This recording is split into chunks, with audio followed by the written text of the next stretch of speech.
Welcome back to State of the Nation tonight with me, Matt Goodwin. Now, let's turn to Germany.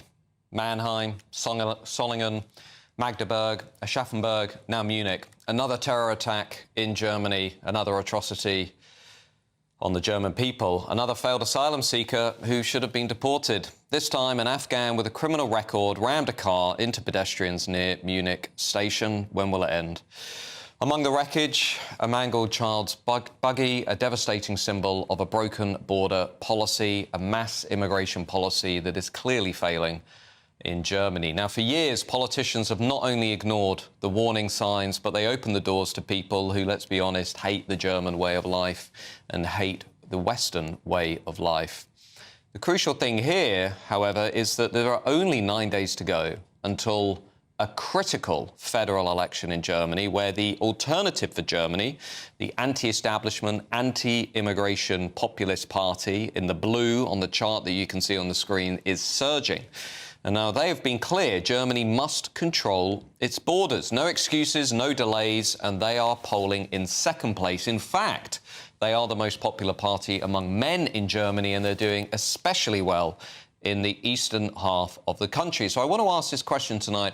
Could Germany be about to see a political earthquake similar to what America has just seen with Donald Trump, what Italy has just seen with Giorgia Meloni, and arguably what Britain is still seeing, perhaps, with the rise of the Reform Party? Now, to discuss that question tonight is my panel, political commentator Chloe Dobbs and broadcaster Judita De Silva. Now, Chloe, anybody who looks at Europe and looks at the polling and looks at the elections and looks at the trends would instantly see that these anti-establishment populist parties like the AfD are suddenly doing very well. I mean, I guess, what's behind it and what do you think is going to happen in Germany?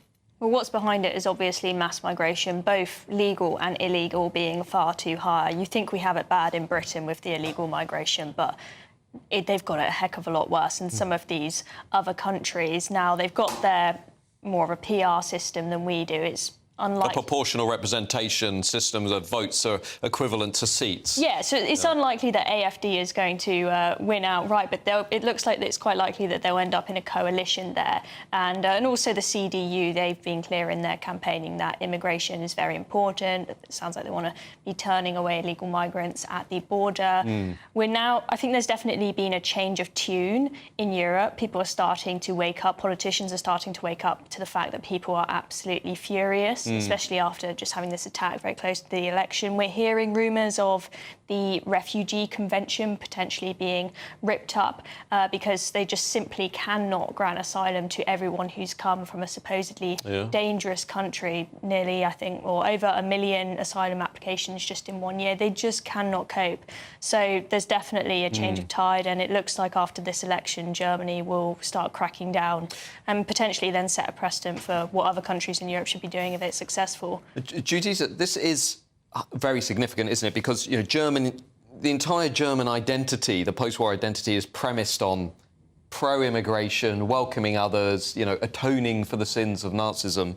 But as Chloe said, you know, the firewall between the Alternative for Germany and the mainstream is clearly breaking down. You've had a vote, an important vote recently in the German parliament where essentially there was cooperation between the AfD and the mainstream. You've got Germans saying, actually, we've taken enough people, enough is enough. You've got the country moving rightwards in polling. The Schengen free movement area essentially is dead. Borders are going up. I mean, this is big stuff in Europe. It is big stuff, and I think it's kind of Germany is a unique landscape because it's pretty dicey. When you think about their post-war history, there's always been an unspoken understanding that you do not collaborate with the far right. That is why when Friedrich Merz did that coalition to try to push through the anti-immigration agenda, he kind of had a unified condemnation from the CDU, the SPD, and even Angela Merkel that we don't do that. Although those are also the people who, let's be clear, have presided over the status quo that has brought Germany to this point. Well, you do do recognise that with the German history, and when you look at even the nature of where their bedrock of support is, it's in the east. But you think the AfD is comparable to Adolf Hitler and the Nazis? Intelligence agencies within Germany have said there are members of the AfD that they are actually on watch lists. Well, intelligence agencies in the US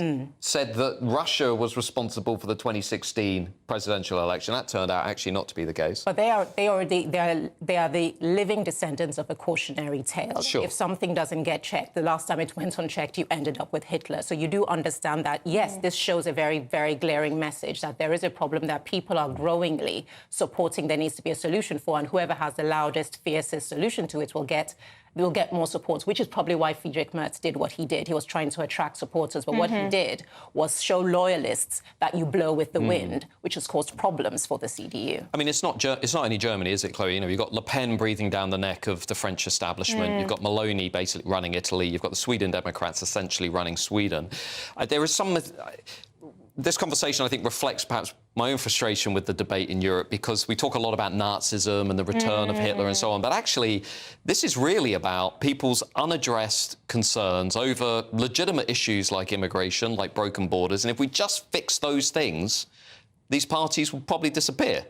Absolutely. So every party is going to have some rogues in it who are just absolute nutters, who have got crazy opinions, and a lot of people don't want to associate with the AfD because there are some rogues in the party who have perhaps said things that are not appropriate. But the fact that they are polling so highly suggests that actually it is a credible party, or at least some of the people and its supporters are, on the basis of genuine concerns about immigration. I highly doubt that every single person that you see in that polling that is supporting the AfD is some sort of, fascist, Nazi-like individual. That's absolutely not the case. I think it's wrong to just dismiss a party using these terms. It doesn't seem to work anymore. Yeah, it just doesn't seem to work. You saw it with Trump. You see it here in the UK with the Reform Party then being dismissed as Nazis and fascists. We actually saw in the latest WhatsApp scandal with the Labour Party, we're hearing people who are anti-immigration being called fascists and Nazis, and it's... Well, everybody's a fascist today. Everybody's a Nazi. You should see what people say on my X.